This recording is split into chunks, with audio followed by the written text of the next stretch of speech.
ఆరోపణలు బురద చల్లడం ఈజీ, కానీ వాటి నుంచి వారు కడిగిన ముత్యంలా రావడం చాలా కష్టం. కోర్టులు తీర్పులు ఇచ్చే వరకు ఆరోపణలు అలాగే ఉంటాయి. నిందితులుగా సమాజంలో అనేక అవమానాలు ఎదుర్కొంటూ ఉంటారు. చివరకు నిర్దోషిగా తేలిన తర్వాత అప్పుడు వారిని సమాజం నిజాయితీపరులుగా గుర్తిస్తుంది. జాగృతి అధ్యక్షురాలు కల్వకుంట్ల కవిత విషయంలోనూ ఇదే జరిగిందా అంటే అవుననే సమాధానం వినిపిస్తోంది. లిక్కర్ కేసులో కోర్టు క్లీన్ చిట్ ఇవ్వడంతో కవిత రాజకీయ భవిష్యత్తుకు పెద్ద ఊరట లభించినట్టేనా? ఇక ఫ్రెష్ గా రాజకీయాలు చేసేందుకు సిద్ధమయ్యారా? రాజకీయ పార్టీని త్వరలో ప్రకటించి వచ్చే ఎన్నికల్లో పోటీ చేసేందుకు రెడీ అయ్యారా? ఆ వివరాలేంటో ఈ కథనంలో చూద్దాం.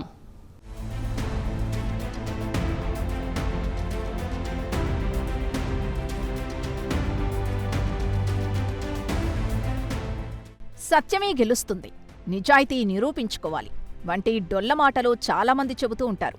సత్యం గెలవడానికి, నిజాయితీ నిరూపించుకోవడానికి ఒక జీవితకాలం సరిపోతుంది. కానీ తాను ఏ తప్పు చేయలేదని తన నిజాయితీని నిరూపించుకున్నారు జాగృతి అధ్యక్షురాలు కల్వకుంట్ల కవిత. లిక్కర్ స్కామ్ కేసులో ఆమె నిర్దోషిగా తేలడంతో ఆమె ఒకప్పుడు జైలుకు వెళ్తూ ఏం చెప్పారో అదే ఇప్పుడు సాధించినట్లయింది. కడిగిన ముత్యంలా బయటకొస్తానని చెప్పిన ఆమె అదే చేశారు. తాజాగా కోర్టు తీర్పుతో జాగృతి కార్యకర్తలు పండగ చేసుకుంటున్నారు.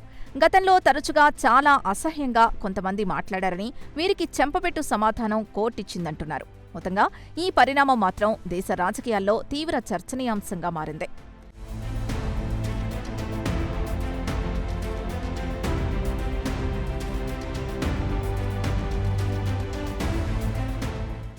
గత కొన్నేళ్లుగా దేశవ్యాప్తంగా తీవ్ర సంచలనం సృష్టించిన ఢిల్లీ లిక్కర్ స్కామ్ కేసులో కీలక పరిణామం చోటు చేసుకుంది.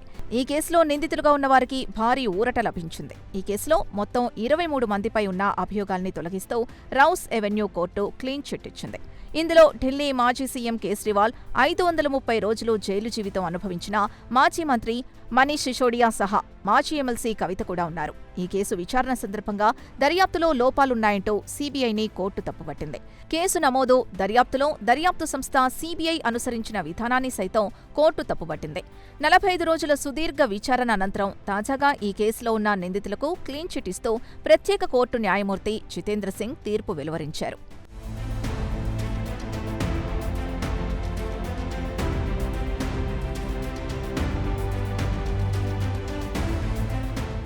ఇక ఢిల్లీ లిక్కర్ కేసులో జైలు జీవితాన్ని అనుభవించారు ఎమ్మెల్సీ కల్వకుంట్ల కవిత.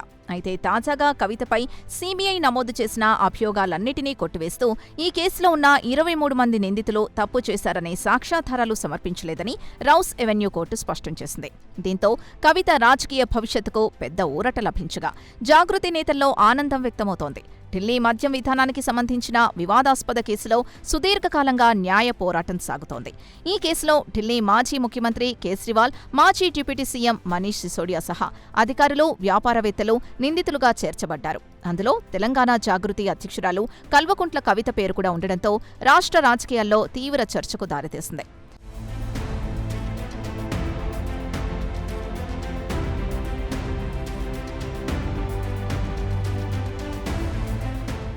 కవిత ఈ కేసులో ఉండడంతో గత ఎన్నికల్లో ఆమెకు నిజామాబాద్ సీటు రాకపోవడానికి కారణమని చెప్పవచ్చు. అలాగే ఆ తర్వాత జరిగిన అనేక పరిణామాలతో కవిత బీఆర్ఎస్ పార్టీ నుండి సస్పెన్షన్కి గురయ్యారు. ఆ తర్వాత తెలంగాణ జాగృతి ద్వారా ప్రజాక్షేత్రంలోకి వెళ్తున్న కవిత ప్రజల్లో బలమైన ముద్ర వేస్తూ ముందుకు సాగుతున్నారు. ఈ క్రమంలో Delhi Rouse Avenue court clean chit ఇవ్వడంతో తాను బయటపడ్డానని భావిస్తున్నారు. తనపై ఎలాంటి ఆరోపణలు లేవు కనుక ఇక తాను క్లీన్ ఇమేజ్తో రాజకీయాలు చేయొచ్చని ఫుల్ ఖుషీ అవుతున్నట్టు తెలుస్తోంది. అలాగే రాజకీయ పార్టీని త్వరలో ప్రకటించి వచ్చే ఎన్నికల్లో పోటీ చేస్తామని చెప్పిన కవితకు ఇప్పుడు లిక్కర్ కేసులో క్లీన్ చిట్ రావడం ఆమెకు పెద్ద అవరోధం తొలగిపోయినట్టయింది.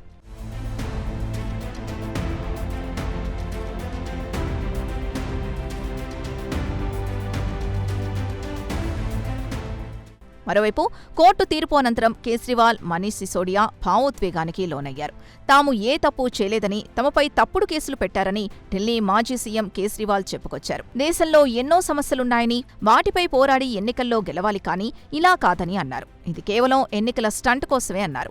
అంతేకాకుండా ఆమ్ ఆద్మీ పార్టీని నాశనం చేసేందుకు ప్రయత్నించారని ఆయన చేసిన వ్యాఖ్యలు చర్చనీయాంశంగా మారాయి. అయితే తమ అధినేతకు లిక్కర్ కేసులో క్లీన్ చిట్ రావడంతో ఆ పార్టీ నేతలు సంబరాలు చేసుకుంటున్నారు.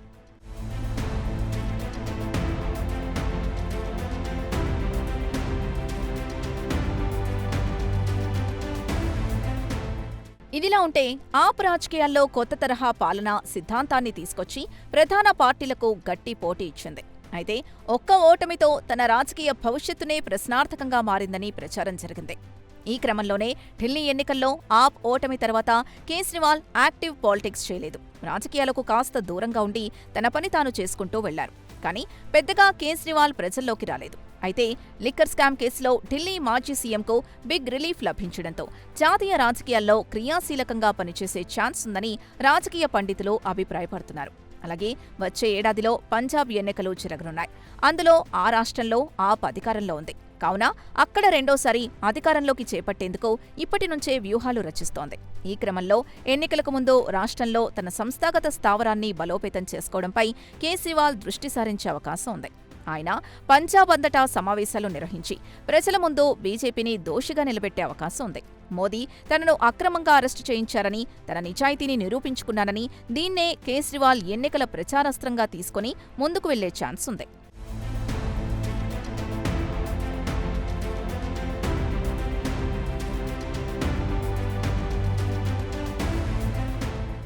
మొత్తానికి ఢిల్లీ లిక్కర్ స్కామ్ కేసులో కేజ్రీవాల్ సిసోడియాకి Rouse Avenue court clean chit ఇచ్చింది. దీంతో ఈ కేసులో కవితకు కూడా ఊరట లభించినట్లయింది. ఇక రాజకీయానికి నో బ్రేక్ అంటున్నారు.